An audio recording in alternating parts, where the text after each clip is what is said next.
soal-soal. Nah, berarti Bapak Ibu nanti akan melengkapinya dengan variasi soal AKM.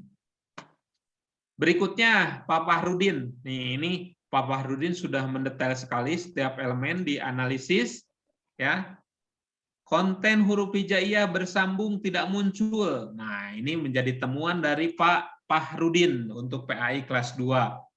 Surah pendeknya dimulai dari surat An-Nas, padahal ini kelas 2 dan CP itu untuk 2 fase. Jadi yang kelas 1 materi membaca surat apa. Nah, ini harus dipetakan nantinya. Bisa jadi Pak, kalau untuk kelas 1-nya ada surat sebelumnya, misalnya apa? Al-Ikhlas atau apa ya nantinya. Nah, nanti harus dianalisis, Bapak juga harus menganalisisnya di buku kelas 1-nya. Jadi imbang penyajian surat pendeknya. Di kelas 2 misalnya An-Nas, berarti di kelas 1 apa ya? Seperti itu. Jadi nanti bisa dilihat. Makanya kita harus menganalisisnya harus lengkap dalam satu fase yang sama. Kemudian elemen akidah katanya. Untuk konten malaikat sepertinya pengenalan malaikat dan pengertian beriman kepada malaikat itu idealnya di kelas 1 karena konten mengenal malaikat itu satu fase 2 kelas. Nah, ini juga harus dicermati dengan baik nanti buku kelas 1-nya seperti apa. Khawatirnya nanti misalnya kita langsung ujug-ujug menulis kelas 2 padahal materi yang disajikan sudah ada di fase yang sama di kelas yang berbeda sebelumnya. Kemudian berikutnya kompetensi mempraktikkan, memahami, mengenal, mengungkapkan, menghargai, sepertinya belum semua tercakup. Terutama untuk menghargai perbedaan dan mengenal kekurangan diri dan kelebihan. Matikan lampu atau jangan? Matikan lampu atau tidak? Nilai-nilai baik di capaian pembelajaran, tercatat nilai baik terutama pada orang tua dan guru sepertinya kurang muncul. Berikutnya, di elemen fikih, rukun Islam tidak muncul. Bisa jadi di kelas 1. Nah, ini banyak penafsiran, banyak praduga karena Bapak Ibu harus menganalisisnya secara lengkap dalam satu fase yang sama ya. Ini juga sama. Nah, ini untuk PAI. Kalau untuk yang IPS baru 1 orang ya, Pak Wahyu, sangat mendetail sekali analisis yang dilakukan oleh Pak Wahyu dari mulai konten materi, kemudian cara penyajian sangat mendetail sekali. Misalnya subbab ini diawali dengan menganalisis gambar. Ada yang memahami konsep terlebih dahulu, ada yang mengajukan pertanyaan sebagai dasar perenungan konsep. Nah, ini sangat mendetail dari analisisnya dari Pak Wahyu ini. Begitu juga dengan bentuk asesmen sudah beragam dan melatih kemampuan berpikir siswa. Kemudian refleksi sudah disajikan untuk mengukur sejauh mana keterpahaman siswa terhadap materi.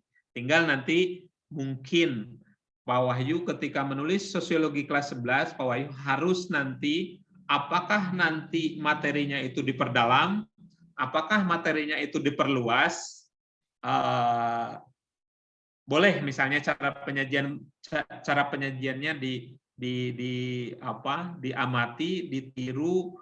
Misalnya konsep A bisa diawali dengan analisis gambar, konsep B penguatan konsep terlebih dahulu, konsep C misalnya diajukan pertanyaan untuk satu konsep misalnya. Itu untuk penyajian ini sangat beragam, bagus sekali analisisnya. Beberapa dari kawan-kawan yang sudah menganalisis capaian pembelajaran dalam buku teks utama. Oh, sebentar. Itu hasil analisisnya, teman-teman. Ulang ya, lanjut.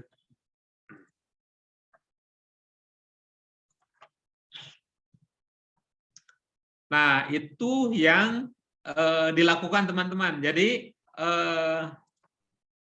ketika Bapak Ibu menganalisis di buku teks utama atau di buku teks pendamping, karena tadi ada beberapa yang sudah membandingkan juga dengan buku teks pendamping, itu kekurang lengkapan penyajian, konten, tahap pembelajaran. Nah, itu nanti Bapak Ibu lengkapi di buku, di kelebihan buku yang ditulis oleh Bapak Ibu seperti itu. Jadi nanti misalnya kalau ke penerbit kan suka ada ya jumlah halaman, judul, penulis, buku yang serupa, kemudian kelebihan dan kekurangannya. Nah, kelebihan buku yang Bapak Ibu itu tadi bersumber dari hasil analisis yang telah dilakukan oleh Bapak Ibu.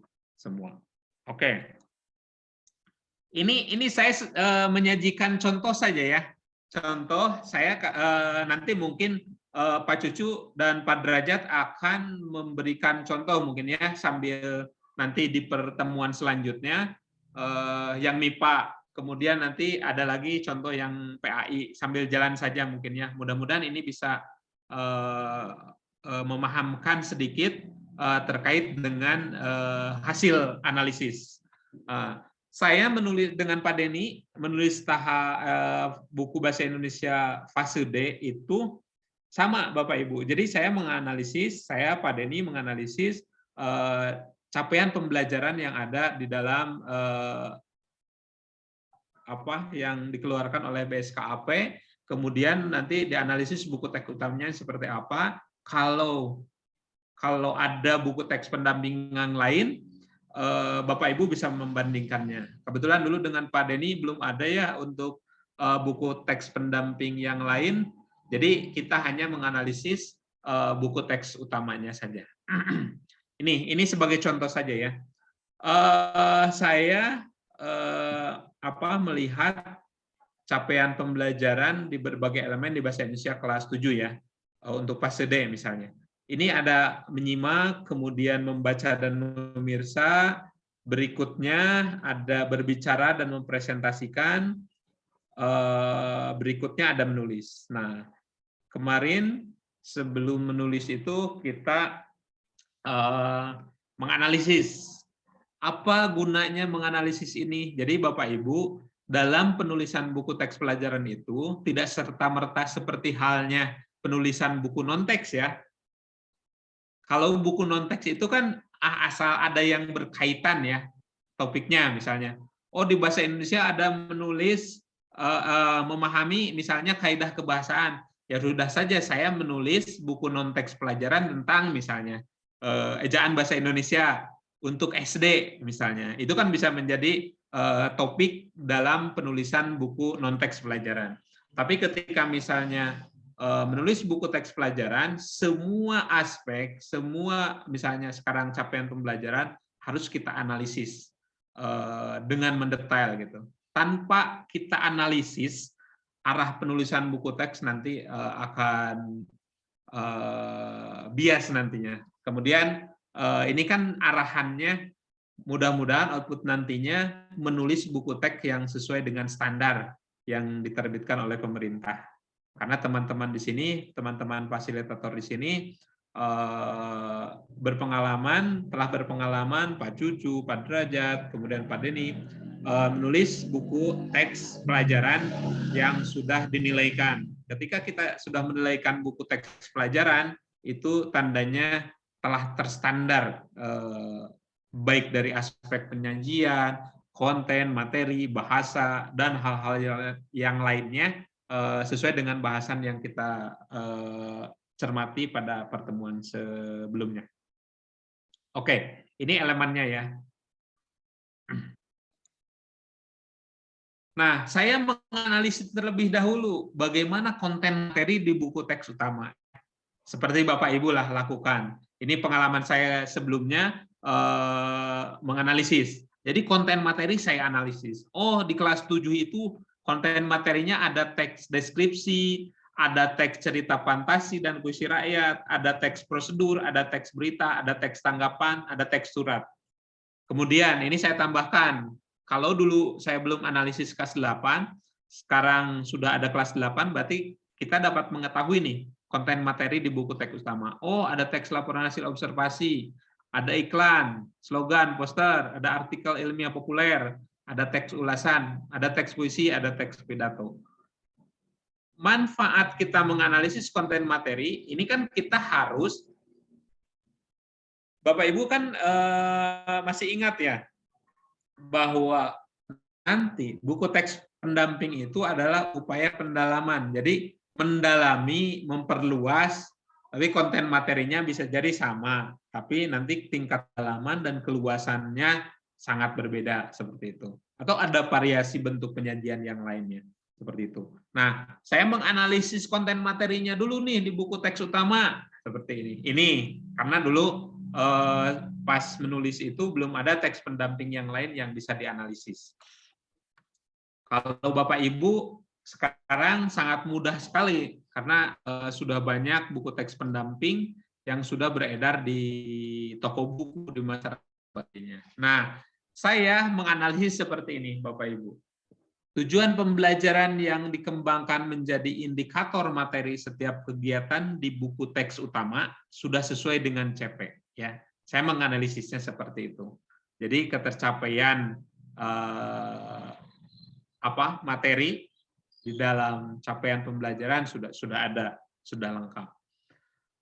Tujuan pembelajaran yang dikembangkan tidak sepenuhnya mengacu pada rekonstruksi pemahaman berdasarkan Tige dan Wijin. Nah, ini bisa saja, karena kan banyak versi yang diajarkan oleh Pak Denny, ada 3 versi ya. Kemarin Bapak Ibu sangat lengkap sekali untuk yang Wijin. Jadi nanti, dan di Wijin ini juga kan minimal 2 lah dalam setiap tujuan pembelajaran ya. Tahapan rekonstruksi pemahamannya minimal 2 seperti itu.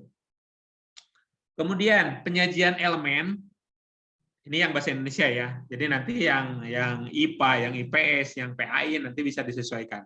Penyajian elemen tidak konsisten dalam setiap babnya. Ada bab yang menyajikan menyimak terlebih dahulu, ada juga yang langsung membaca, begitu juga dengan bab lainnya. Nah, ini variasi, bisa saja ini variasi, apakah ini variasi yang dilakukan oleh tim penulis, apakah tidak konsistennya penulis dalam menyajikan setiap elemen. Nah, itu bisa kita lakukan analisis. Berikutnya, tidak semua elemen disajikan dalam setiap babnya. Terkadang satu bab memuat 3 elemen. Misalnya bab 1 hanya memuat elemen membaca dan memirsa, menulis, berbicara, dan mempresentasikan. Nah, ini juga temuan ini sama dengan yang ditemukan oleh Bu Leni di SMP. Jadi bab 1 hanya memuat 3 elemen saja katanya. Jadi tidak lengkap semua elemen. Nah, ini kan bisa menjadi celah bagi kita, bagi saya, bahwa nanti buku saya mah harus lengkap memuat 4 elemen dalam satu bab supaya lengkap, supaya paripurna dalam satu bab itu. Itu kan bisa jadi memperdalam, memperluas, menambah apa yang belum ada di dalam buku teks utama. Itu yang keempat. Berikutnya, beberapa bab tidak ada elemen menyimak. Ya, bisa saja tujuan pembelajaran menyimak disajikan berulang pada setiap bab dan disesuaikan dengan masing-masing konten materi. Ya.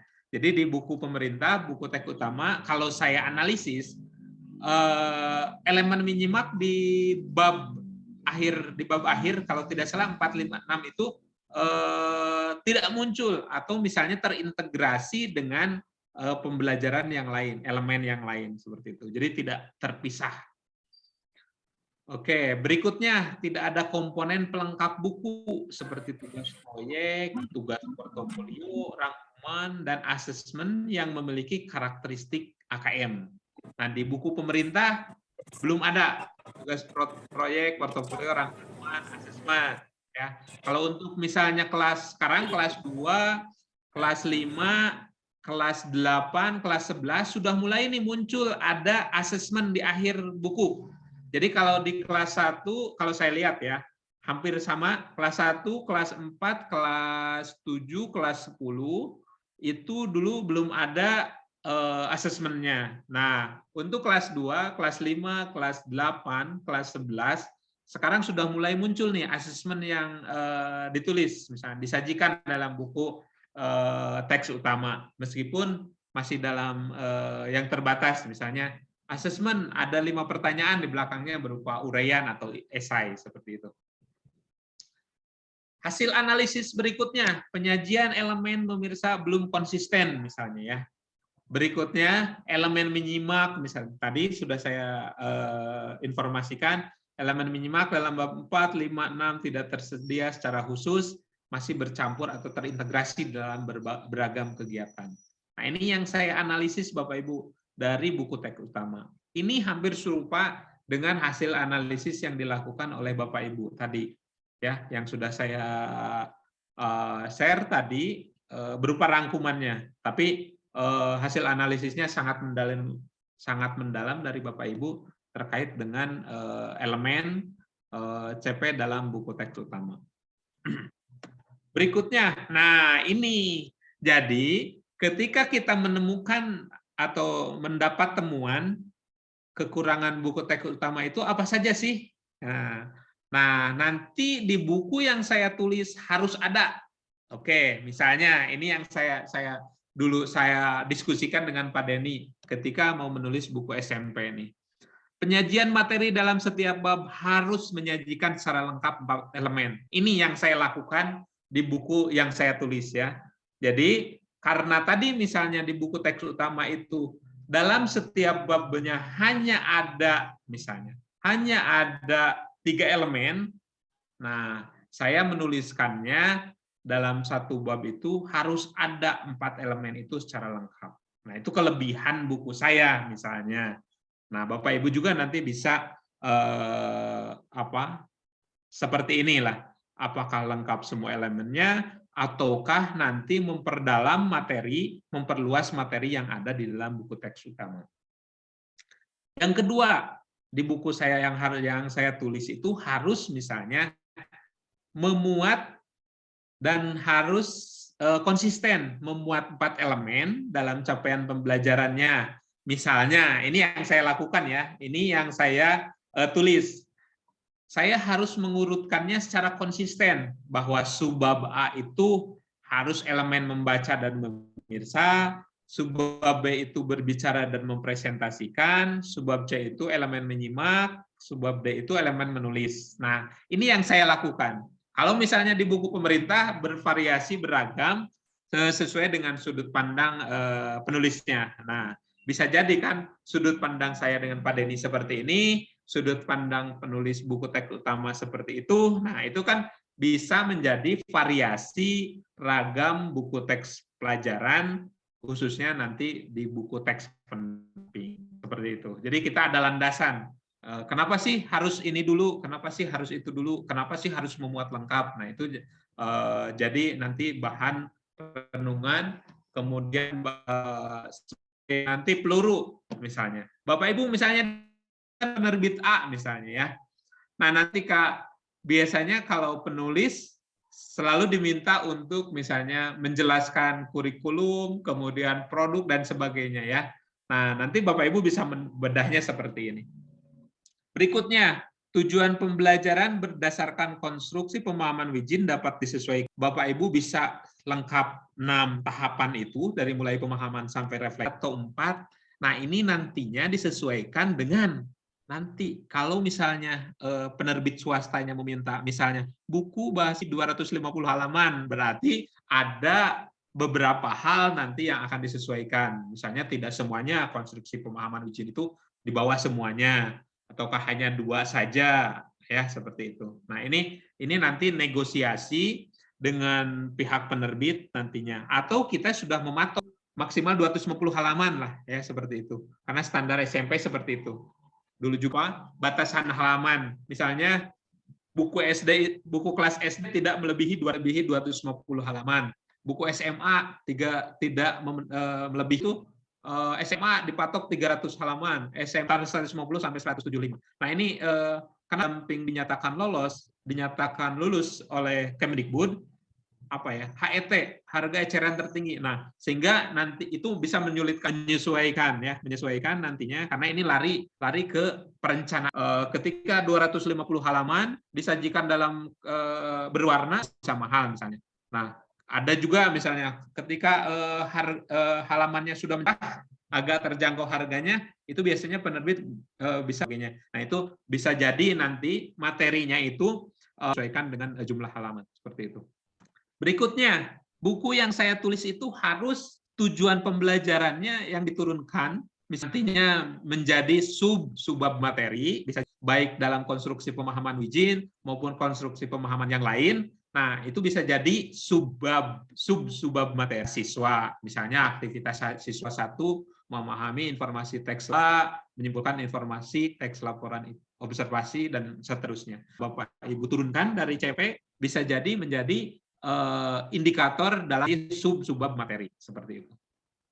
Berikutnya, kelengkapan fitur untuk setiap bahasa Indonesia ya. Jadi Bapak Ibu nanti bisa menyesuaikan apakah di elemen setiap mapel itu bisa itu teks yang digunakannya harus teks multimodal ya. Teks multimodal, jadi tidak hanya teks biasa pada umumnya, bisa jadi video, bisa jadi podcast, bisa jadi unsur grafis, infografik dan sebagainya. Nah, itu harus secara lengkap dipadukan sekarang. Karena ini kan juga menyasar kebiasaan nanti siswa dalam menghadapi karakteristik soal AKM. Oke, elemen membaca dan memirsa harus dilengkapi dengan teks yang bisa dipirsa ya. Karena kalau membaca sajian teksnya itu kan sudah biasa ada kutipan teks kalau bahasa Indonesia ya. Nah, ketika ada elemen memirsa, karena di SMP di bahasa Indonesia itu elemen membaca dan memirsa itu masih bersatu ya. Jadi saya harus menyajikan pranala atau link ke kanal YouTube atau kanal lembaga resmi Kemdikbud misalnya, atau website yang formal yang resmi menyediakan hal tersebut ya. Jadi setiap elemen membaca dan memirsa saya harus melengkapinya dengan teks multimodal, video dan sebagainya. Itu di elemen membaca dan memirsa. Berikutnya misalnya di elemen menyimak harus dilengkapi dengan teks yang bisa disimak ya. Karena selama ini konsep di bahasa Indonesia atau di bahasa Inggris selalu saja menyimaknya teks yang dibacakan oleh siswa atau guru dan sebagainya. Mungkin ini mengakomodasi sasaran pembaca yang ada di daerah misalnya ya. Tapi sekarang kan sejauh daerah terpencil pun sudah punya HP, dia punya kuota, dia bisa memindai barcode ya, barcode untuk berkaitan dengan hal-hal yang nantinya apakah nanti bisa ditonton untuk elemen memirsa misalnya, apakah bisa disimak pranalanya misalnya siniar atau podcast ya yang berkaitan dengan topik. Nah, ini elemen khusus yang nanti akan memperkaya fitur yang ada di dalam buku teks pendamping yang saya tulis seperti itu. Berikutnya, buku yang saya tulis harus misalnya komponen kelengkapan bukunya harus memuat tugas proyek, tugas portofolio, rangkuman, refleksi misalnya ya. Berikutnya, asesmennya harus berkarakteristik AKM. Ada PG-nya biasa, ada PG kompleks, ada isian singkat, ada uraian menjodohkan. Nah, tetapi ini lagi-lagi nantinya akan disesuaikan dengan gaya selingkung masing-masing penerbit ya. Apakah si penerbit itu ada tugas proyeknya, harus memuat ya, harus ada tugas portofolio, harus ada rangkuman, refleksi. Nah, ini nanti akan dinegosiasi dengan penerbit. Bisa jadi variasinya yang lain ya untuk melengkapi hal ini. Tapi paling tidak misalnya ketika Bapak Ibu menulis buku teks pelajaran diakhiri atau disisipi misalnya. Kalau untuk untuk mapel MIPA biasanya tugas proyek bisa saja kan dilakukan di tengah-tengah subbab misalnya. Bisa jadi itu misalnya proyek membuat apa, praktik dan sebagainya. Nah, itu bisa dilakukan. Tugas portofolio apakah nanti di akhir bab ataukah nanti ada di setiap sub-subbab. Itu bisa disesuaikan dengan gaya selingkung penerbit. Yang penting kita sudah misalnya melengkapi buku teks yang ditulis itu dengan aspek seperti ini komponennya ya. Berikutnya asesmen yang berkarakteristik AKM itu bisa jadi misalnya berapa soal gitu ya. Ini sebenarnya yang menarik minat guru dan siswa terkait dengan AKM ini. Kemarin juga saya diskusi dengan teman-teman guru SMP di Tangerang. Nah, jadi mereka juga inginnya seperti itu. Kalau di buku teks itu ada variasi soal bentuk AKM. Jadi nanti mereka nggak kesulitan mengondisikan siswa untuk mengikuti asesmen kompetensi minimal itu. Karena sudah terbiasa ya, pola-pola soal seperti itu sudah terbiasa dalam buku teks pelajaran. Jadi ketika nanti AKM misalnya di kelas 5, ketika AKM di kelas 8 dan AKM kelas 11, siswa sudah terbiasa melalui masing-masing mapel yang dipelajarinya, seperti itu. Nah, itu Bapak Ibu terkait dengan hasil analisis misalnya ya, hasil analisis, dan buku saya itu nantinya akan seperti ini.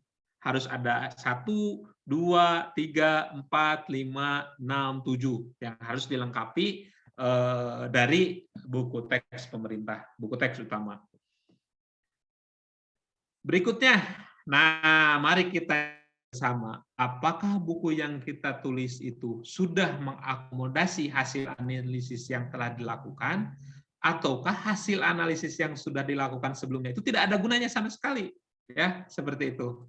Jadi Bapak Ibu nanti bisa melihat apakah hasil analisis yang telah dilakukan Bapak Ibu sebelumnya di minggu kemarin itu benar-benar digunakan untuk Bapak Ibu menulis ke depannya buku teks pendamping sebagai bentuk atau sebagai kelebihan yang ada di dalam buku teks pendamping yang Bapak Ibu tulis. Jadi ketika kita menganalisis kekurangan buku teks utama, kekurangan buku teks pendamping yang sudah beredar, nah ini loh yang menjadi kelebihan buku Bapak Ibu.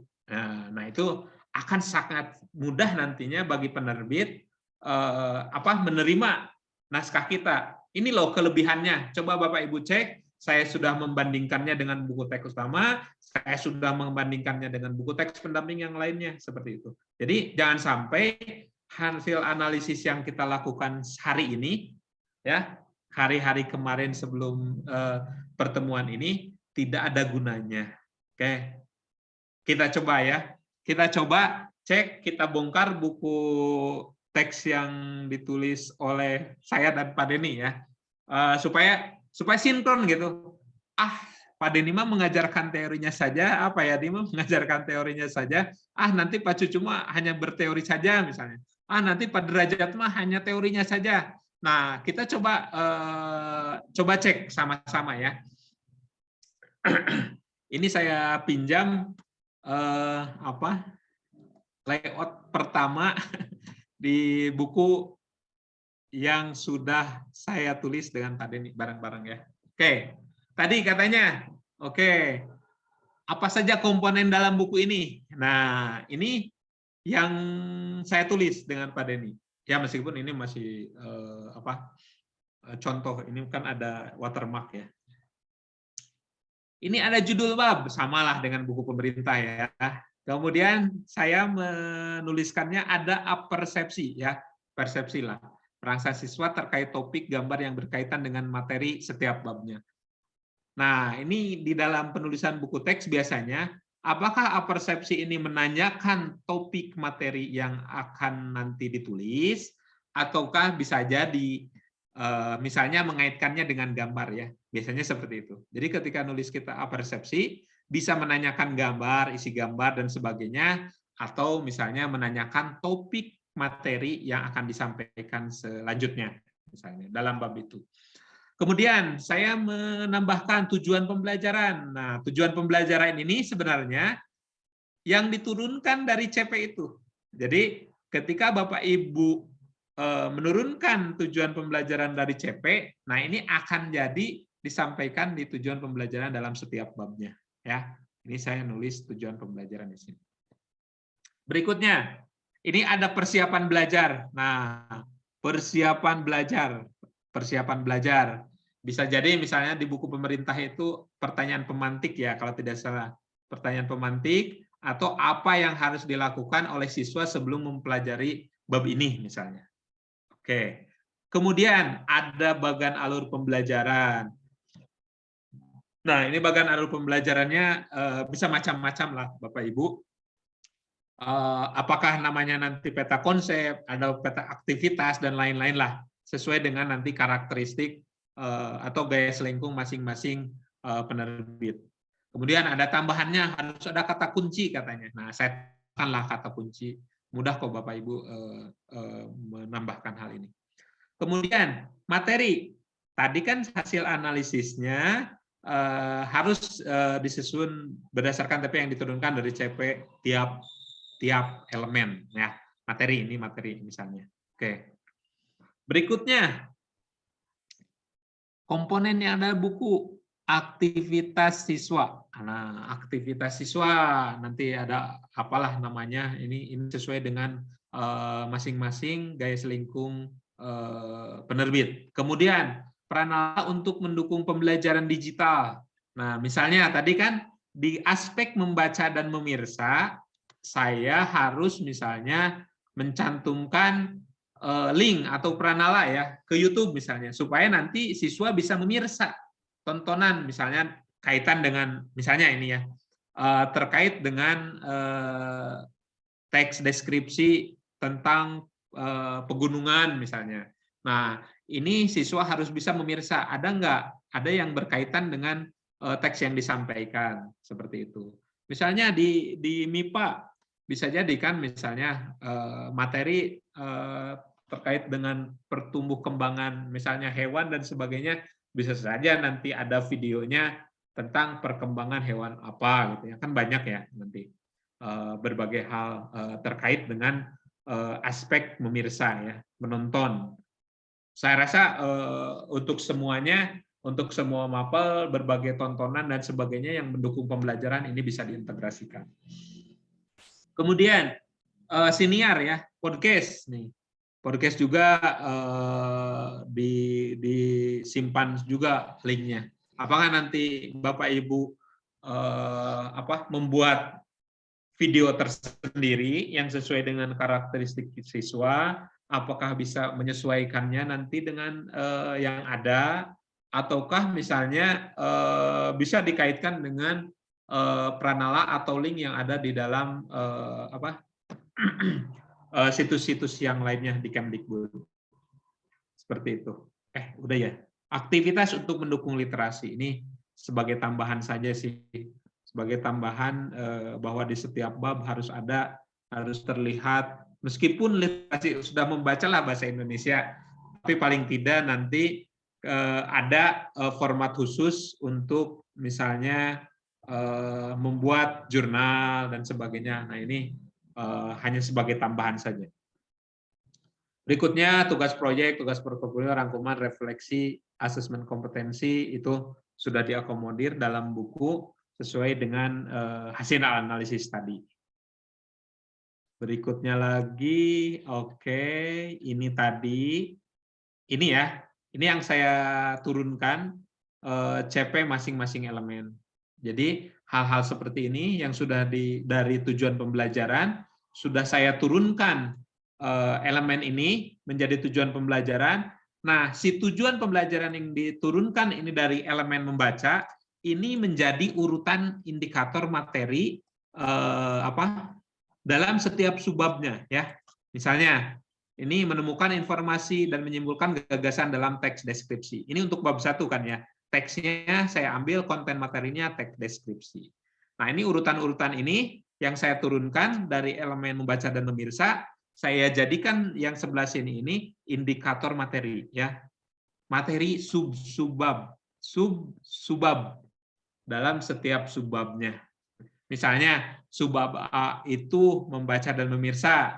Nah, misalnya satunya itu menemukan informasi dan menyimpulkan gagasan dalam teks deskripsi. 2, materinya itu menemukan makna tersurat dalam teks deskripsi. 3, mengidentifikasi gaya penyajian teks deskripsi di media sosial. 4, mengenal karakteristik. 5, menilai informasi dan membandingkan teks deskripsi yang berbentuk pamflet. Nah, seperti ini. Ini tujuan pembelajaran yang diturunkan dari elemen ini. Begitu juga dengan berbicara, menyimak, dan elemen menulis. Mari kita buktikan Bapak Ibu. Nah, ini ya menemukan informasi dan menyimpulkan teks deskripsi. Jadi saya membuat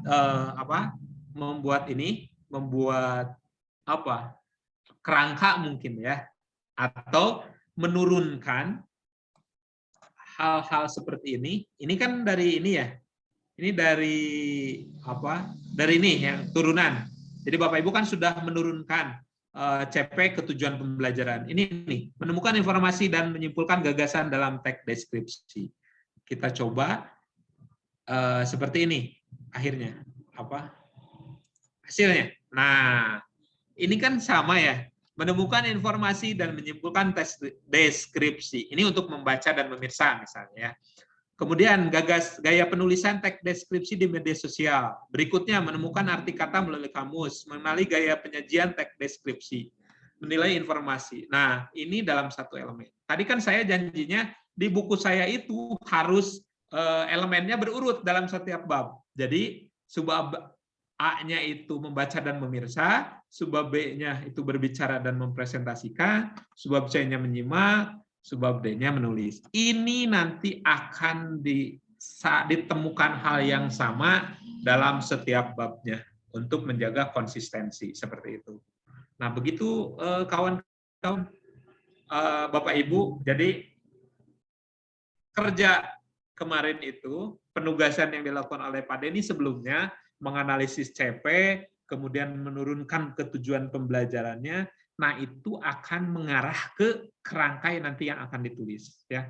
Nanti bagaimana membuat kerangka buku teks pelajaran nanti akan dipelajari selanjutnya bersama Pak Cucu. Mudah-mudahan nanti berbagai contoh yang disajikannya bervariasi. Nanti Pak Cucu nanti akan memberikan contoh sudut pandang dari misalnya yang MIPA, Pak Derajat juga, dan yang lainnya.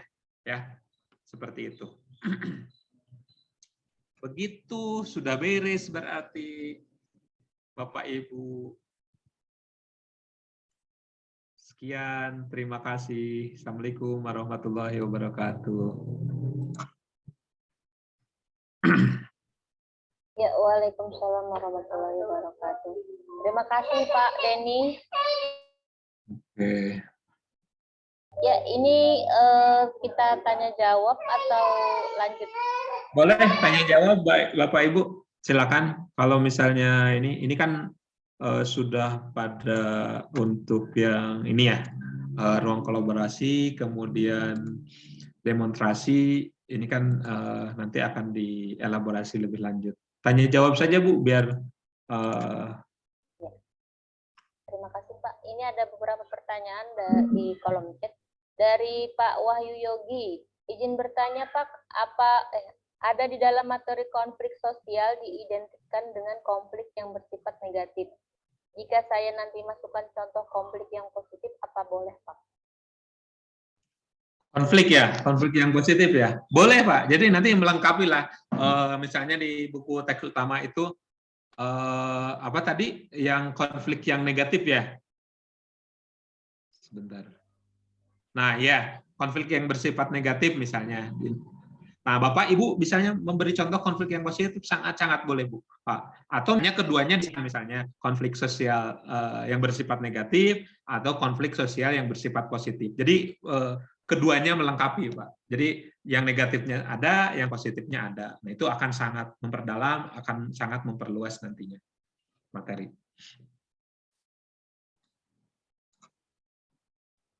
Bagaimana Pak Wahyu Yogi? Ada tanggapan? Silakan Pak. Itu sebenarnya hasil analisis Pak Wahyu sangat-sangat lengkap, sangat mendetail dari aspek penyajian, konten, dan sebagainya. Itu sudah sangat siap lah Pak Yogi nanti akan menuliskannya. Ya, selanjutnya dari Ibu Eka, Pak, untuk QR kode, apakah nanti kontennya misal video YouTube harus milik sendiri, ataukah boleh dari link-link pemerintah, swasta, atau milik orang? Misal mengambil link dari yang bukan milik pribadi, apakah harus izin kepada yang memiliki link tersebut? Boleh Bu. Biasanya saya mencari link YouTube yang misalnya yang dikeluarkan oleh situs resmi pemerintah, kan ada ya. Misalnya untuk pembelajaran apa, modul apa, itu sudah ada di pemerintah. Nanti kalau ini nanti saya share ya. Nanti lupa lagi sih linknya yang dari pemerintah misalnya yang berbagi belajar dan sebagainya. Nah itu video-videonya bisa dikutip. Atau misalnya kita berdiskusi nantinya dengan penerbit yang akan menerbitkan buku kita. Apakah terkait dengan misalnya link ini bisa diganti oleh penerbit swasta, ya, dengan penerbit yang akan menerbitkan, ataukah misalnya nanti si penerbitnya yang mencari videonya atau yang membuat videonya dan sebagainya. Seperti itu. Jadi bisa nanti mengaitkannya ke link YouTube yang sudah resmi misalnya dari situs kementerian dan sebagainya, ataukah misalnya yang ada free-nya misalnya, yang ada tulisan bebas dan sebagainya. Nah, itu dikondisikan seperti itu. Atau misalnya Bapak Ibu tinggal biasanya seperti ini. Seperti ilustrasi ya, seperti ilustrasi kan biasanya penulis hanya menulis gambar bla bla bla bla bla gitu ya. Nanti penerbit yang akan mengilustrasi. Nah, di video juga link yang tersebut bisa misalnya minta dicarikan link video tentang ini yang free atau yang bebas dengan hak cipta seperti itu. Jadi nanti bisa sambil diskusi dengan pihak penerbit yang akan menerbitkan. Yang penting dari kita ada panduan. Misalnya, tolong dimasukkan link video terkait dengan topik ini, seperti itu. Itu bisa dilakukan. Itu, Bu Walidah. Ya, terima kasih Pak Yadi. Bagaimana, Kak Eka? Ada tanggapan? Halo, Kak Eka? Mungkin sudah ini ya. Kita lanjut ya. Ya, okay. Dari Pak Wahyu Yogi kembali, ini untuk kata kunci, apakah harus di setiap bab atau nanti di akhir buku? Silakan Pak. Kalau di instrumen yang kemarin, di kurikulum Merdeka, ataupun KTSP yang dulu, biasanya kata kunci itu di setiap bab, Pak. Jadi di awal, jadi kata kuncinya itu di awal biasanya diletakkan setelah peta konsep atau bagian alur pembelajaran dan sebagainya. Itu di kata kunci. Kalau di belakang itu kan biasanya glosarium, indeks ya, indeks seperti itu. Jadi itu hanya mengisi komponen buku yang harus ada nantinya. Jadi bagian awal bab itu misalnya ada persepsi, ada tujuan pembelajaran, ada sekarang persiapan pembelajaran, ada peta konsep, ada kata kunci, itu untuk setiap bab ya. Nah, nanti di belakang ada glosarium, itu kan komponen buku bagian penyudah. Di belakangnya ada glosarium, ada indeks. Nah, itu yang harus ada di dalam setiap buku. Seperti itu, Pak Wahyu. Ya, terima kasih, Pak. Selanjutnya dari Kak Ages, buku yang saya tulis dari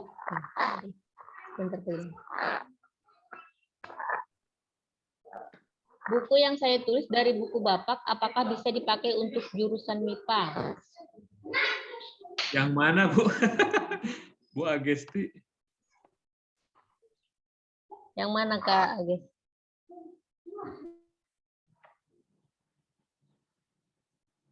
Dari buku Bapak. Saya belum menulis MIPA lah. Belum pernah menulis MIPA. Gimana maksudnya ya? Takutnya. Mungkin maksudnya buku bahasa Indonesia digunakan MIPA, Pak Yadi. Oh, untuk kelas 10 ya? Untuk kelas 10 itu kan bahasa Indonesianya dan sekarang nggak ada jurusan lagi, Pak. Jadi kelas 10 itu struktur kurikulumnya itu kan bahkan lebih mengerucut ya. Kalau bahasa Indonesia itu bahasa Indonesia, bahasa Inggris, matematika itu kan bisa digunakan untuk semua jurusan kalau dulu ya, semua jurusan. Kalau sekarang kan sifatnya umum, bahasa Indonesia, bahasa Inggris, bahasa Indonesia, bahasa Inggris, PKN biasanya yang seperti itu bisa digunakan untuk semua jurusan seperti itu. Apalagi sekarang kelas 10-nya kan tidak ada penjurusan lagi, Bapak Ibu. Jadi nanti seperti halnya yang dulu-dulu lagi. Dan sekarang dihapuskan kalau untuk penjurusan. Jadi Bapak Ibu kelas 10 makanya muncul lagi pelajaran IPA dan IPS seperti itu.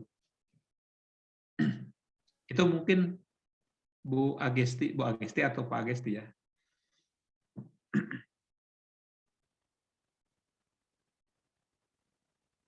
Itu Bu, ada lagi ya?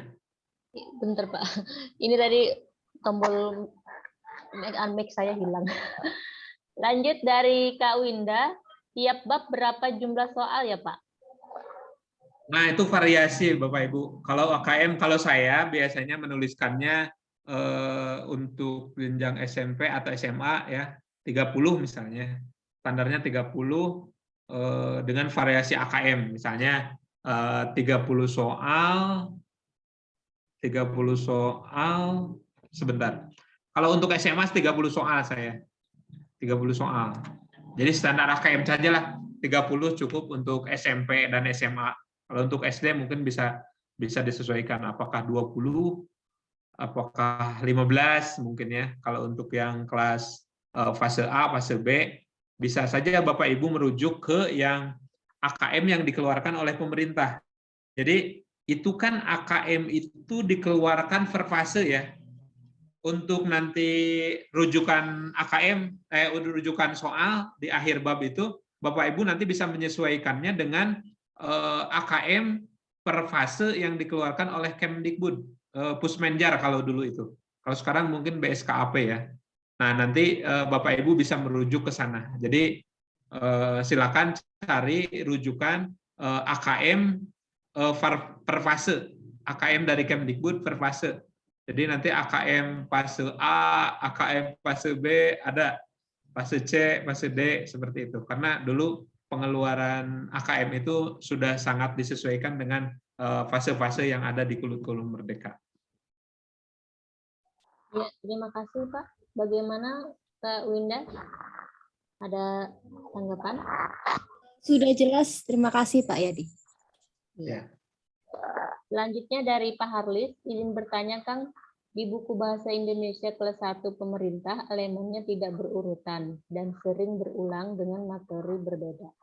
Misalnya di bab 1 elemen menyimak ada beberapa kali, apakah ini hanya kelas 1 atau sama dengan kelas yang lain? Silakan Pak Yadi. Nah, itu dia. Jadi Pak Harlis harus menganalisis nantinya elemennya, apakah elemennya itu diulang dengan konsep perbedaan materi, misalnya menyimak di awal, kemudian di berikutnya elemen menulis, berikutnya menyimak lagi.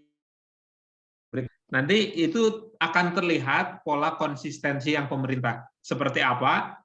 Nah, nanti itu apakah nanti Pak Harlis meniru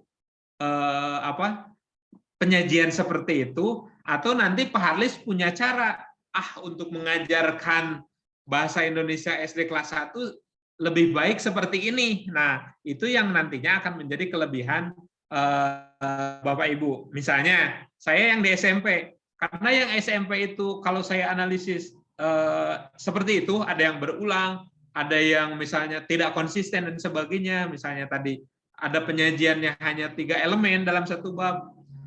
Ada misalnya saya lihat elemen menyimaknya di bab 4, 5, 6 itu tidak ada di buku pemerintah. Nah, saya berusaha untuk mencapai capaian pembelajaran dalam setiap elemen, saya mengurutkannya seperti itu. Apa saya ambil membaca dulu, karena di membaca dulu, di elemen membaca, si elemen konten materinya jelas terlihat ya di membaca seperti itu. Jadi mangga itu mah sesuai penyajian penulis saja. Itu kan variasi ya. Apakah nanti polanya akan sama dengan pemerintah, silakan. Tapi ketika nanti polanya sama dengan pemerintah, kita tahu alurnya seperti apa yang buku pemerintah ya. Alurnya seperti apa, polanya, apakah dia loncat-loncat itu untuk mengarah kemana tujuan pembelajarannya, atau seperti apa, atau misalnya kita membuat konsistensi setiap elemennya dalam setiap itu. Jadi artinya menyesuaikan apakah nanti mengikuti pola penyajian pemerintah atau tidak. Apakah ini hanya kelas 1 atau sama dengan kelas lainnya? Saya belum menganalisis kelas berikutnya, Pak Arlis, karena harus konsentrasikan pada beberapa penulisan yang terdekat biasanya seperti itu. Ketika saya menulis kelas 7, berarti saya menganalisis kelas 8 dan sebagainya. Seperti itu. Jadi nanti bisa berdiskusilah dengan teman-teman nanti yang satu rumpun, misalnya akan ada yang menulis Indonesia fase A, jadi yang menganalisis kelas 2-nya seperti apa, yang menganalisis kelas 1 seperti apa. Jadi nanti Kang Haris. Ya, Kang. Ya, terima kasih Pak Yadi. Suara saya terdengar, teman-teman? Sudah jelas. Mbak. Soalnya putus-putus tadi suara Pak Yadi di saya. Ya, selanjutnya dari Kak Yusmira, ini masih terkait dengan video tadi, link video tadi. Jadi channel mana yang mungkin dianjurkan gitu, Pak? Sebaiknya. Itu biasanya ada di Kemdikbud, Bu, yang berbagi kalau nggak salah. Guru berbagi kalau tidak salah apa ya videonya itu. Banyak sekali kok tinggal Bapak Ibu mengecek ke link Kemendikbud, biasanya ada video pembelajaran seperti itu. Jadi itu lebih aman menurut saya. Oke, makasih Pak. Oke. Ya, terima kasih Kak Yusmira. Selanjutnya dari Pak Fahrudin, kalau untuk 2 fase, jika di kelas awal konten tidak muncul di buku pemerintah, apa bisa dimunculkan? Jika konten justru terbalik, di awal tidak muncul, lalu kelas berikutnya ada, gimana itu Pak? 2 fase ya. Nah, sebaiknya kan itu sesuai dengan bidang keilmuan Bapak Ibu nantinya, kemudian disusun apakah di fase kelas, misalnya ini apa? Kalau untuk 2 fase, jika di kelas awal konten tidak muncul, di buku apa bisa dimunculkan? Boleh Bapak. Jadi misalnya di kelas 1 yang pemerintah, kok nggak ada ini, seharusnya ini dulu yang dipelajari. Nah, itu kan bisa memperdalam, bisa memperluas, bisa menyesuaikan sesuai dengan tahap pembelajaran materi A untuk anak misalnya, seperti itu. Kalau untuk konten justru terbalik, nah saya dalam hal apa Pak kira-kira Pak terbaliknya? Pak Fahrudin? Silakan Pak Fahrudin ditanggapi. Iya Pak, terima kasih. Terbaliknya itu kalau misalnya gini, ketika kontennya itu tentang Nabi gitu kan, ternyata atau tadi yang surat Anas ya misalnya 2 sudah muncul Anas gitu kan. Padahal kan Anas itu kan surat pertama gitu kan. Idealnya di kelas 1 gitu. Nah, itu gimana, Pak? Nah, Bapak bisa seperti itu sih dengan argumen misalnya disesuaikan dengan psikologi si anak atau pola-pola kebiasaan pengajaran. Tapi bisa jadi mungkin Pak yang penulis di buku teks utama itu mengapa di Anas itu kelas 2 ya Pak? Mengapa Anas itu kelas 2? Bisa jadi kan tingkat kedalaman atau penyesuaian dengan tema yang lain atau seperti apa. Nah, itu bisa jadi itu dilakukan oleh buku teks utama. Tapi misalnya ketika Bapak menulis buku teks pendamping, Bapak bisa menyesuaikan hal itu. Jadi silakan saja sesuai dengan konsep pemahaman, misalnya untuk anak lebih baik Al-Ikhlas dulu ya, mungkin atau Al-Fatihah atau apa dulu gitu sebelum loncat ke Anas. Nah, itu bisa saja disesuaikan pemunculan konten materinya. Karena kan di capaian pembelajaran tidak dikunci ya Pak. Anas itu apakah Al-Ikhlas dulu seperti itu. Jadi silakan saja Bapak menuliskannya seperti itu. Sesuai dengan yang Bapak pahami, yang Bapak rasakan, yang Bapak kira-kira sesuai nih dengan peserta didik seperti itu. Ya, terima kasih. Ya. Iya, terima kasih Pak Fahrudin. Ini tadi sudah lanjut yang ke pertanyaan selanjutnya ya Pak Fahrudin? Iya, sudah. Ya, selanjutnya dari Pak Bani, Pak Yadi, apakah nanti saat kami praktik menulis, kami akan dibagikan template elemen apa saja yang ada dalam satu bab? Atau kami pakai struktur yang ada di buku pemerintah? Silakan Pak. Nah, kalau untuk elemen, jadi Bapak Ibu seperti itu tadi. Jadi saya menganalisis sesuai dengan pemahaman saya yang buku teks utama, ya. nanti misalnya buku saya harus seperti ini sesuai dengan pemahaman saya sendiri seperti itu. Jadi bisa jadi sudut pandang saya misalnya terkait tadi saja. Saya mengambil menyajikan dalam setiap babnya itu membaca dan memirsa terlebih dahulu. Tapi bisa jadi nanti Pak Bani ini mengambil sudut pandang yang lain. Kalau saya itu penyajian di awalnya menyimak dulu deh seperti itu. Jadi ya silakan saja seperti itu. Tapi Bapak nanti apakah nanti akan konsisten dalam setiap babnya menyimak terlebih dahulu bab 2 menyimak lagi, bab 3 menyimak lagi, atau divariasikan misalnya bab 1 bab 2 diawali dengan membaca, bab 3 berbicara misalnya. Kan nggak mungkin kalau menulis terlebih dahulu karena itu kan urutan kompetensi berbahasa ya. Seperti itu. Jadi untuk template elemen sepertinya disesuaikan nanti dengan masing-masing penulis, Pak. Kalau misalnya saya bagikan template tiap penulis atau tiap bidang, nantinya buku yang Bapak Ibu tulis nantinya akan sama kalau template-nya sama dari kita, ya. Seperti itu. Jadi nanti silakan saja Bapak Ibu berkreasi elemen apa saja dalam satu bab, tentunya setelah Bapak Ibu menganalisis buku teks utama seperti itu. Jadi ini loh nanti kelebihan saya. Ketika saya membagikan template sekarang di sini, nanti sama dong penulis bahasa Indonesia itu bukunya dengan apa yang saya tulis. Boleh saja silakan gitu ya. Tapi kan tidak ada kelebihan yang Bapak Ibu munculkan di buku yang misalnya Pak Bani tulis seperti itu. Jadi silakan saja Bapak Ibu berkreasi, apakah mengikuti struktur yang ada di pemerintah, silakan. Tapi Bapak Ibu harus tahu kenapa sih buku pemerintah itu alurnya seperti ini. Nah Bapak Ibu seperti yang diungkapkan Pak Rahmat dulu, ketika kita menulis dan ada yang bertanya, ini loh dasarnya bagi saya menulis ini. Nah, itu. Jadi seperti itu Pak Bani. Jadi silakan saja berkreasi apakah sesuai dengan urutan pemerintah ataukah nanti Bapak berkreasi sendiri membuat struktur dalam setiap babnya. Itu mungkin Pak Bani. Ya, bagaimana Pak Bani, ada tanggapan? Siap, terima kasih Pak.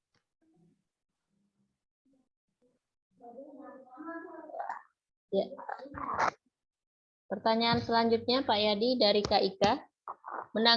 Menanggapi pertanyaan Pak Fahrudin, menurut saya kelas 1 PAI fokus di pengenalan huruf hijaiyah dan harokatnya, dan huruf hijaiyah bersambung, belum ke praktik baca surah pendek. Oh, ini pertanyaan Pak Fahrudin sudah dijawab oleh Bu Ika ya, sebagai tambahannya mungkin ya.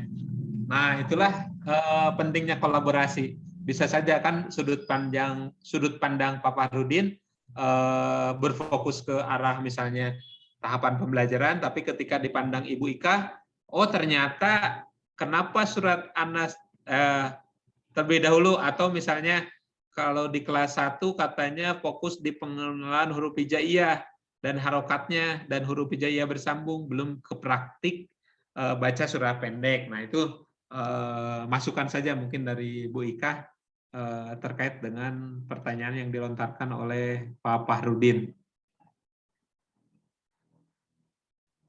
Ya, ini pertanyaan Kak Agis tadi, apa mau ditanggapi Kak Agis? Apa sudah pas tadi jawabannya Pak Yadi? Halo Kak Agis? Setiap bab elemennya bisa random ya? Jadi setiap bab elemennya bisa di random ya? Oke, kalau untuk biasanya, kalau untuk yang bahasa, karena capaian pembelajarannya itu unik, ya, boleh nantinya apa saja terlebih dahulu sesuai mungkin kalau dibahasakan disesuaikan dengan 4 keterampilan berbahasa ya. Asal saja tidak tumpang tindih nanti menulis terlebih dahulu ataukah di awal misalnya, yang terakhirnya di bawah menyimak atau membaca seperti itu. Nah, untuk bisa jadi nanti untuk karakteristik untuk yang MIPA, untuk yang IPS itu harus terurut misalnya. Kalau di matematika kan tidak boleh loncat misalnya. Trigonometri dulu, baru aljabar, atau sebaliknya seperti itu. Jadi bisa saja harus berurut elemen kalau di IPA. Kemudian di IPS juga misalnya di PPKN kan biasanya sudah terpatok ya. Biasanya belajar dulu elemen undang-undang, belajar dulu Pancasila elemennya, belajar dulu di NKRI misalnya. Seperti itu. Jadi setiap elemennya berurut. Kalau di bahasa dari dulu juga sangat unik, jadi bisa dibolak-balik sesuai dengan kemampuan peserta didik atau sesuai dengan konsep pemahaman dari penulis. Kalau di yang lainnya bisa jadi karakteristiknya berbeda. Bisa jadi harus terurut dulu gitu. Kalau misalnya di PAI harus terurut dulu dari elemen misalnya tidak langsung ke sejarah gitu ya. Atau seperti apa? Biasanya PAI kan tidak langsung ke sejarah di bab satunya. Pasti belajar yang lain dulu seperti itu. Jadi beda karakteristik antara setiap mapel. Itu mungkin. Ya, terima kasih Pak Yadi. Bagaimana Kak Ages? Alhamdulillah sudah jelas Pak. Selanjutnya dari Kak Ani, Pak, saya dapat PKN SMP, saya hampir selesai dengan tugas 1, tapi saya bingung membagi JP dan bagaimana menurunkan profil pelajar Pancasila karena saya non-guru. Nah, itu nanti bisa dilanjutlah lewat Japri ataupun seperti apa nanti, karena harus agak intens juga ya. Ini kan Ibu Anik ya? Ya, nantinya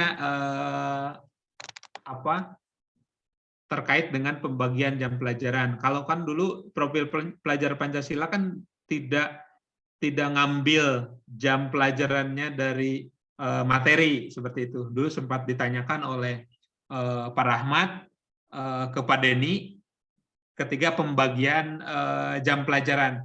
Mungkin bisa diputar lagi videonya nanti Bu Anik yang pertemuan ke berapa ya itu ya? Ketiga kalau tidak salah, pertemuan ketiga terkait dengan pembagian JP dan profil pelajar Pancasila. Itu akan sangat panjang Bu kalau dibahas. Iya, Pak.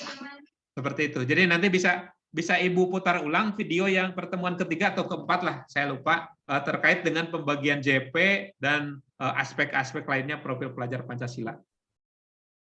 Kalau di PKN itu memang banyak ya Pak ya. Jadi Pancasila dulu, kemudian undang-undang. Ya, kalau di bahasa Indonesia kan membaca, memahami apa itu kan kayak cuma satu lembar cukup itu, punya teman saya yang sesama IPS itu. Nah ini ya. ketika saya menemukan ke PKN itu kok ada banyak sekali, ini baru waktu ini kayaknya 30-an lebih lembar itu Pak yang tugas 1 itu. Saya waktu ini bener apa enggak saya nuruninnya gitu. Iya Bu, karena setiap elemen itu kan banyak lagi ya, banyak undang-undang kalau untuk di Pancasila, Ada pendidikan 5, Pancasila ya. Ada 5 kan. Kalau SMP itu pendidikan Pancasila Bu, bukan pendidikan kewarganegaraan. Jadi nanti judul bukunya itu pendidikan Pancasila Bu. Pancasila. Nantinya elemen undang-undang seperti apa turunannya, karena kan untuk SMP itu satu fase Bu, jadi nanti bisa dipecah-pecah nanti ya. Undang-undang ya, Pak, ya. kelas 7 apa saja, ya. Pancasilanya untuk kelas 7 apa saja, NKRI untuk kelas 7 apa saja, seperti itu. Tapi kalau saya lihat, jadi tiap kelas itu ada 5 subbab itu ya Pak ya? Ada Pancasilanya, ada undang-undangnya gitu ya? Ya, jadi setiap elemen yang ada dalam fase itu ada di setiap kelasnya, Bu. Oh, oke, ya. Oke. Ya, mulai paham, Pak. Ya, ternyata kata Pak Din betul, memang harus ngelotok betul. Saya sampai berhari-hari itu baca tuh belum paham-paham, Pak. Begitu saya mau mulai mengerjakan, mulai ini kan mulai kepentok ini, oh nyari ke sana, rupanya seperti ini. Ini baru pertemuan ke-6 saya baru mulai masuk ke kelas ini, Pak. Di kemarin-kemarin itu cuma mendengar terus. Jadi ini baru mau mulai nih. Jadi maafkan keleletan saya. Oke. Tapi terima kasih ilmu hari ini. Saya memang ternyata memang nggak bisa lompat, harus tugas 1 dulu, kemudian tugas kedua, dan ternyata betul ketika diperbandingkan kan betul ini yang buku pemerintahnya nih, yang bukunya Pak Yadi gitu kan, kelihatan betul gitu. Jadi memang alurnya kelas ini top betul gitu buat saya. Oh iya, buat saya yang pemula tuh jadi paham gitu loh, Pak. Jadi terima kasih sekali, Pak. Ya, sama-sama Ibu. Mungkin nanti saya izin japri, Pak. Tugasnya saya japri aja Oke, yang bagian JP. Terima boleh. kasih Pak Yadi. Ya, mangga. Terima kasih Kak Anik. Selanjutnya dari Kak Saida. Izin bertanya, untuk CP English fase C, setiap elemen tidak disebutkan secara spesifik konten materinya. Bagaimana menentukan materi untuk setiap elemen? Nah, Ibu, nanti Bu Saida bisa nanti merujuk ke buku teks utama. Nah, itu dia, Bu. Kenapa kita harus membandingkan? Kita harus melihat buku teks utama, bisa saja kita lihat konten atau materi yang ada, yang disajikan dalam bukunya. Meskipun CP-nya kan tidak menyebutkan secara spesifik konten materinya seperti apa. Tapi bisa saja Bapak Ibu melihat kontennya apa, karena saya juga kan tadi sudah disebutkan ketika menganalisis buku teks pemerintah itu, buku teks utama itu, ini loh konten materinya yang buku teks utama A, B, C, D, E, F, G misalnya. Nah, Ibu Saidah juga bisa menganalisisnya. Konten materi buku teks utama itu apa saja. Nah, itu bisa jadi patokan. Nah, nanti apakah Ibu mau mengembangkannya ke materi apa, ke materi B, materi C. Nah, itu sesuai dengan variasi bahwa misalnya buku teks pendamping yang ditulis oleh Ibu Saidah itu telah melampaui materi yang ada di dalam buku teks utama. Tapi jangan overlapping ke fase yang lain seperti itu. Seperti itu, Ibu. Bu Saidah ya? Iya. Bagaimana Kak Saidah, ada yang ditanggapi? Halo Kak Saidah? Matur nuwun Pak, sangat jelas. Iya. Terima kasih Pak Yadi, untuk sementara di kolom chat sudah habis pertanyaannya. Kita lanjut ke materi. Bisa ada apa ya? Ada tambahan mungkin, ada masukan dari fasilitator yang lain, Pak Cucu atau Pak Derajat atau Pak Denny? Ada ya Pak Denny ya? Ada semua, boleh. Tadi lagi di jalan sih.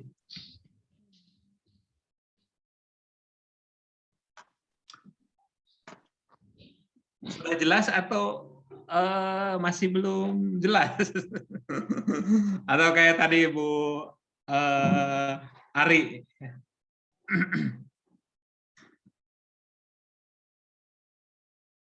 Pertanyaan dari Pak Fahrudin ini Pak. Pak, memilih buku kelas berapa yang bakal ditulis itu mulai kapan? Pak Fahrudin udah mau menulis ini. Nah, oke. Jawaban itu akan sebentar. Oke, seperti ini Bapak Ibu. Silakan aksi nyatanya. Bapak Ibu membuat kerangka tulisan buku teks pendamping berdasarkan hasil analisis yang telah dilakukan, ya. Silakan sekarang. Jadi ini untuk menjawab Pak Fahrudin nih. Silakan Bapak Ibu membuat kerangka tulisan buku teks pendamping.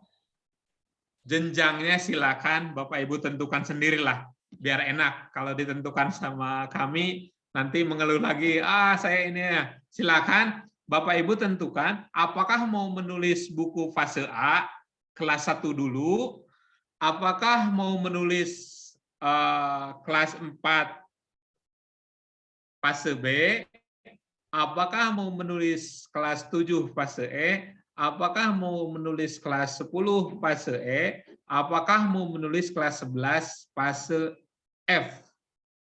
Seperti itu. Jadi berdasarkan hasil analisis yang dilakukan oleh Bapak Ibu, silakan buat kerangka tulisannya, ya. Kerangka tulisan, misalnya saya menulis buku kelas 7 misalnya. Silakan Bapak Ibu susun bab 1 materinya apa, subbabnya, sub-subbab. Nanti bab 2, bab 3, bab 4, bab 5, bab 6, apakah 6 bab, apakah 7 bab. Silakan ya. Ini berdasarkan hasil analisis yang telah Bapak Ibu lakukan sebelumnya. Silakan. Silakan tentukan kelasnya di masing-masing fase ya. Tapi saran saya biasanya lebih baik menulis kelas 1, 4, 7, 10 atau misalnya untuk yang kelas fase F itu mulai kelas 11 ya. Kalau untuk sosiologi, kalau untuk kimia, kalau untuk fisika, biologi, ekonomi, apalagi ya, sosiologi, ekonomi, sejarah, atau misalnya yang kelas 11 itu mau bergabung dulu nih, kolaborasi di kelas 10, menulis buku IPS. Ada yang dari sosiologinya, ada yang dari ekonominya, ada yang dari sejarahnya, ya, bergabung untuk menulis IPA kelas 10 misalnya. Terserah, silakan. Bapak Ibu nanti hari ini untuk berapa hari ya tugasnya ini? Karena nanti malam Sabtu ya, malam Sabtu normal lagi Bu Walidah, malam Sabtu nanti akan dibahas kerangka yang Bapak Ibu buat untuk buku teks ya. Tapi ingat Bapak Ibu, tolong ditulis nanti misalnya kerangka buku teks pendamping pelajaran apa, kelas berapa, penulisnya siapa. Kalau kolaborasi silakan tulis namanya misalnya Papa Rudin, kemudian Pak siapa, Bu Ika dan sebagainya. Nah, gitu. Kalau kolaborasi penulisannya ya. Seperti itu. Jadi jangan sampai tadi juga ada yang menganalisis ini teh buku teks kelas berapa ya yang dianalisisnya seperti itu. Jadi lengkapi dengan identitasnya. Jadi Bapak Ibu silakan berapa hari ya? Karena sekarang sudah pada libur ya, Bapak Ibu. Sudah. Bu Eka juga udah pada libur lah. Udah liburan jalan-jalan ya, Bu Eka. Seperti itu. Jadi silakan Bapak Ibu, karena tadi sudah dijelaskan, saya juga sudah memberikan contoh untuk yang bahasa. Mudah-mudahan sih itu bisa terlihat alurnya lah dari CP yang ditugaskan sebelumnya, pemahaman CP oleh Pak Denny, pertemuan 2 sampai ke 234, kemudian 56 kemarin komponen, dan menganalisis CP ketujuan pembelajaran di buku teks utama sehingga menjadi kerangka. Nah sekarang silakan Bapak Ibu menulis atau membuat kerangka tulisan buku teks pendamping hingga hari. Jadi Bu Walidah terakhirnya kapan ya? Jadi supaya kita bisa menganalisis berdasarkan tadi perbandingan hasil analisis dari yang dilakukan, kemudian buku teks utama, dan yang lainnya. Seperti itu. Jadi ini sekaligus menjawab Pak Fahrudin juga ya. Kalau pertemuan selanjutnya tanggal 1 nanti Pak. Jadi pertemuan setelah ini tanggal 1. Jadi kalau mau pertemuan depan itu berarti ke malam minggu lagi.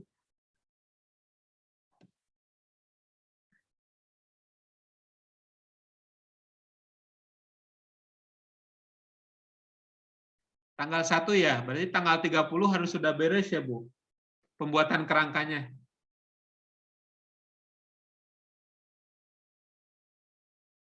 Tapi saya ingin bertanya ke teman-teman di sini, nanti yang berkolaborasi berarti dituliskan juga ya, misalnya A, B, C, D berkolaborasi untuk menulis IPA, C, D, E, F, G, H berkolaborasi untuk menulis IPAS SD ya, karena IPAS SD itu nanti akan ada gabungan penulis IPA dengan penulis IPS ya, setengah-setengah kalau tidak salah komposisi materinya untuk yang IPAS. Seperti itu. Kan sudah dibentuk ya Bu Walidah ya? Apa? Sudah Pak, yang saya ikut yang kemarin sih, IPAS kelas 5 dan 6, 5 orang. Nah, itu silakan. Jadi sesuai dengan yang kemarin, silakan Bapak Ibu membuat kerangkanya ya. Apakah berdua, apakah bertiga, apakah berempat, silakan ya. Yang penting mungkin Bu Walidah nanti bisa teridentifikasi kan, yang kolaborasi IPAS berapa orang, menulis kelas 4 atau kelas 5 seperti itu. Jadi bisa teridentifikasi, semuanya terpetakan biar kami mudah nanti menganalisis atau mendampinginya. Ya Pak, siap Pak. Ya, ada pertanyaan masih Pak di kolom chat. Izin bertanya untuk dari Pak Arif, izin bertanya Pak, untuk menyiasati agar setiap bab sama jumlah halamannya bagaimana ya? Karena jika dilihat di buku pemerintah, bab tentang waktu hanya 2 halaman. Nah, itu kan nanti tips dan triknya akan dibagikan oleh Pak Derajat selanjutnya. Apakah nanti komposisi penyajiannya dikupas dengan bentuk kegiatan, diperbanyak kegiatannya, apakah diperbanyak dengan pengayaannya, kegiatan pengayaannya, atau yang lainnya, seperti itu. Jadi nanti tips dan trik nanti untuk menjaga konsistensi, keseimbangan antar bab mungkin ya Pak Derajat, keseimbangan antar bab nanti akan dibahas lebih lanjut sambil kita menulis jalan mengembangkan kerangka yang nanti akan telah dibuat. Ya, terima kasih Pak. Selanjutnya dari Pak Rahmat. Pak Rahmat mau dibacakan atau bertanya langsung Pak Rahmat? Bertanya langsung saja Mbak Walidah. Silakan Pak Rahmat.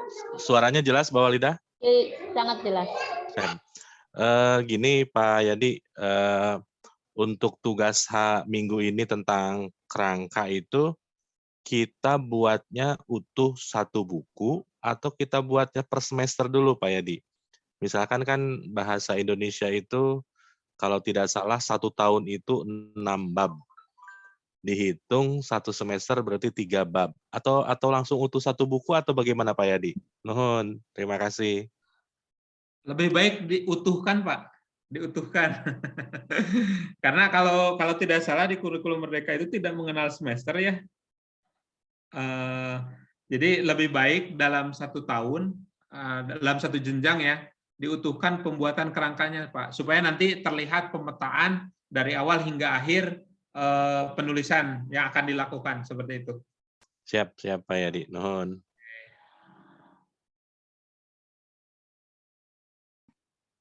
Terus siapa ini ya? Dari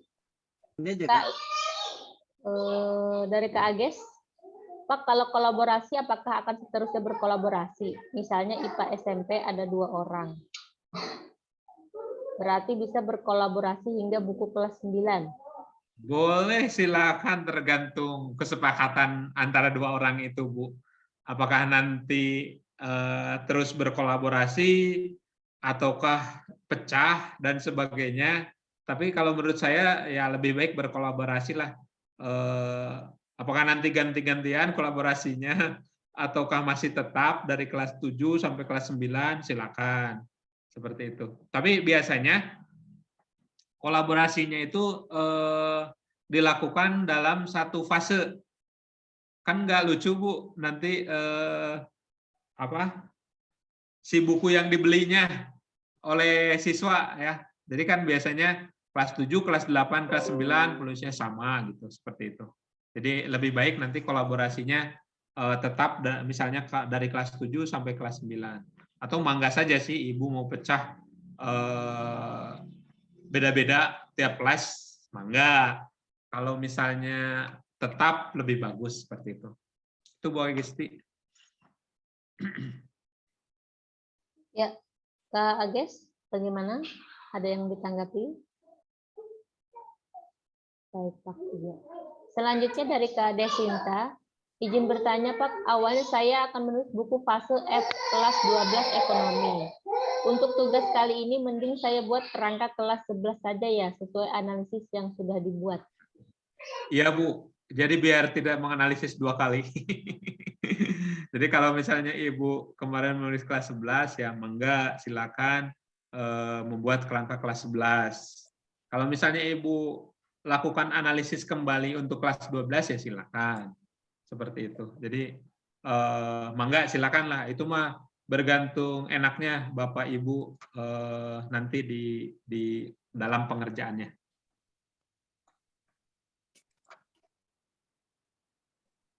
Berarti untuk tugas ini misalnya mau membuat kelas berapa saja, yang penting sudah dianalisis dulu gitu Pak ya, buku pemerintahnya. Ya, dan kalau bisa nanti yang akan ditulisnya itu gitu. Iya. Jadi lebih enak gitu. Pertanyaan dari Kak Sri Eka, berarti tugas besok draft menyeluruh atau ada contohnya Pak? Silakan Pak. Buat kerangka saja seperti daftar isi Bu Eka. Ya. Buat kerangkanya saja dulu. Seperti halnya daftar isi buku, nanti materinya akan kemana. Siap, ya, makasih. Pertemuan berikutnya nanti akan dibahas apakah kerangkanya sudah tepat, nanti tip dan triksnya nanti akan dibahas lah dengan Pak Cucu nanti. Pak Cucu nanti akan berangkat dari sudut pandang yang MIPA seperti itu. Iya, terima kasih Pak Yadi. Selanjutnya dari Pak Fahrudin. Kalau nulisnya sekalian 2 kelas 1 fase gimana Pak? Biar memastikan tercakup CP dan kontennya untuk tugas kali ini. Boleh, silakan. Itu lebih baik.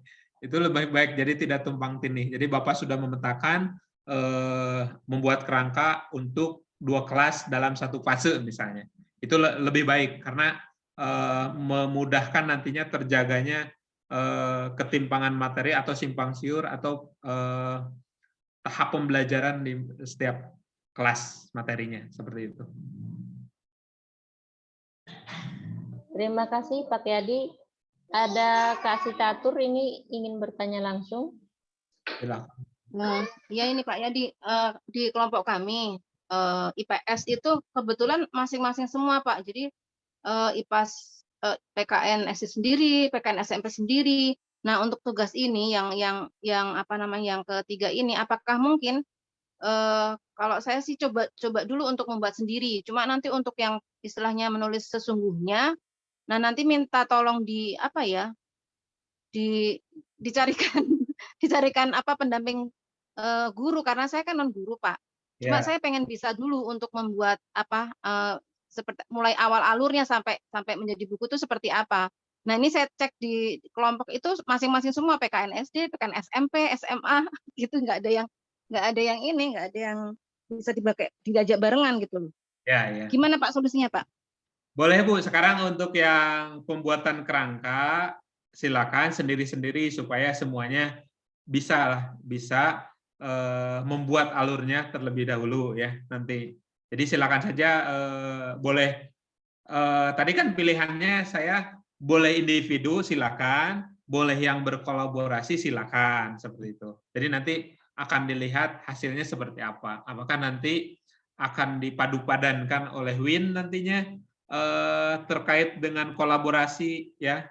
Karena misalnya bisa saja kan yang non guru sebagai praktisinya, kemudian yang guru sebagai akademisinya, ya ibaratnya seperti itu.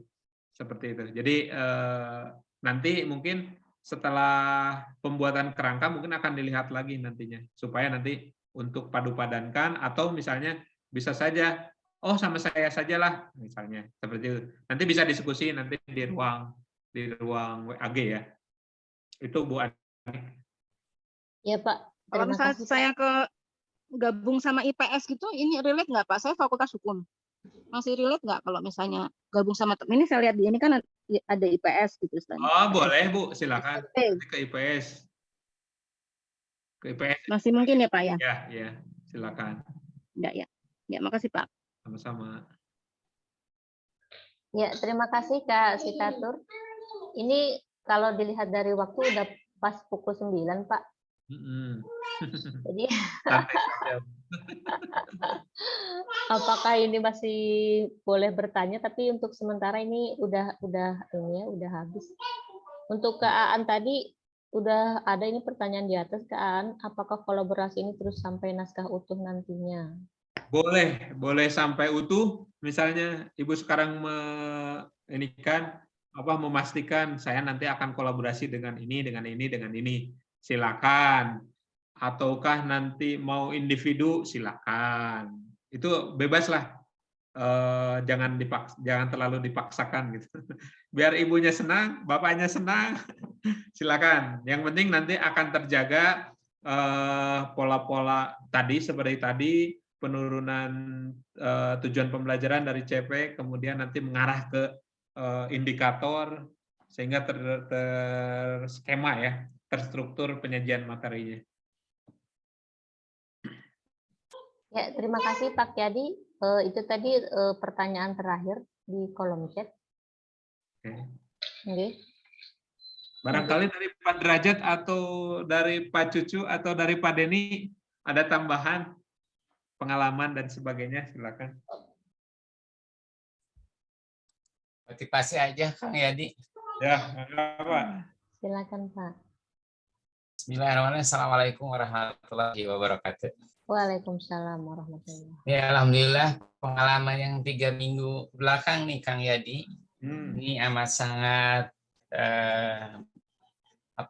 berkesan bagi saya dan mudah-mudahan bagi teman-teman.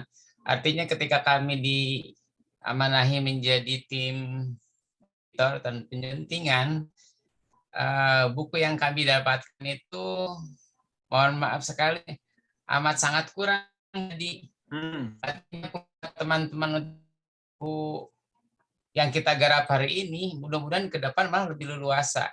Bahkan ada pengalaman yang sangat lucu sekali. Ini yang kami garap adalah buku-buku SMK. Ada buku SMK yang hanya 14 halaman. Dan ini lolos, kan lucu gitu ya. 14 halaman tapi lolos. Ya artinya begini, yang menjadi pertanyaan saking tidak adanya buku nih.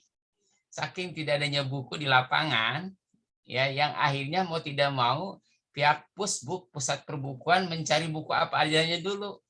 Dan yang bekerja keras sebetulnya adalah teman-teman editor. Ya, kebayang satu tahun cuma 14 halaman akhirnya dikembangkan. Nah, artinya bagi rekan-rekan yang mengikuti kegiatan hari ini, mudah-mudahan nih buku yang rekan-rekan ini buat, mudah-mudahan ini menjadi peluang bagi teman-teman untuk mengisi kekosongan. Sebab buku kurikulum Merdeka ini betul-betul terus dikembangkan. Ya, dikembangkan. Jadi teman-teman ayo menulis begitu. Ya, tapi kembali lagi menulis sesuai dengan passion kita ya, yang tadi IPA-nya, yang IPAS-nya ya, yang PPKE-nya dan lain sebagainya. Silahkan mulai serius istilahnya Kang Yadi. Dan Masya Allah Kang Yadi honornya ini mohon maaf. Yang kemarin aja yang 14 halaman, ini mohon maafnya saya buka ya. Honornya itu 50 juta. Sementara editornya cuma 5 juta Kang Yadi. Oke. Yang mengembangkan ya. Ini mohon maaf, ini sebagai motivasi aja. Bukan berarti itu tujuan, bukan ya. Tapi rekan-rekan ada sesuatu yang peluang yang amat sangat besar. Terbayang oleh teman-teman mulai dari SD sampai SMA atau SMK. Itu berapa jenjang begitu ya? Ada 12. Ya, ada 12 jenjang, dari satu jenjang itu ada berapa pelajaran. terbayang oleh kita peluangnya yang amat sangat. Sok mulai hari ini tentunya, mudah-mudahan yang tadi yang disampaikan oleh Kang Yadi ini menjadi bekal bagi rekan-rekan. Ya minimal nanti jadi kerangka dan jadi buku, harus jadi buku nantinya Kang Yadi ya. Ya. Nah ini aja, begitu aja Kang Yadi, artinya ayo kita menulis, kesempatan banyak bagi teman-teman yang. Oke, terima kasih Pak Derajat. Tuh teman-teman, banyak kesempatan sekarang di buku teks pelajaran sebenarnya. Banyak hal, mudah-mudahan mulai detik ini Bapak Ibu sudah mulai serius dalam penggarapan penulisan buku teks pelajaran. Itu saja mungkin Bu Walidah, penutup dari saya. Assalamualaikum warahmatullahi wabarakatuh. Waalaikumsalam warahmatullahi wabarakatuh. Ini luar biasa kata motivasinya dari Pak Derajat ini. Langsung tuing gitu ya. Ya semangat semuanya. Mudah-mudahan semakin kesininya teman-teman makin tambah mantap untuk menuliskan buku teksnya. Terima kasih banyak Pak Yadi, Pak Derajat, Pak Cucu, Pak Denny untuk malam hari ini dan teman-teman semua.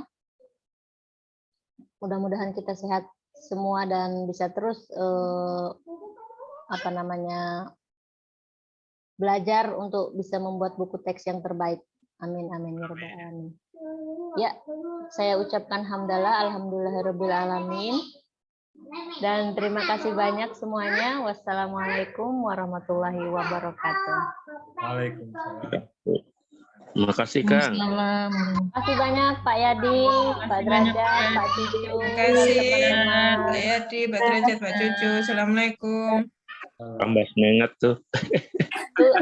Tugasnya dicatat ya teman-teman. Baik, Mbak. Ya. Semangat royalti 1 tahun Semangat. 100 juta.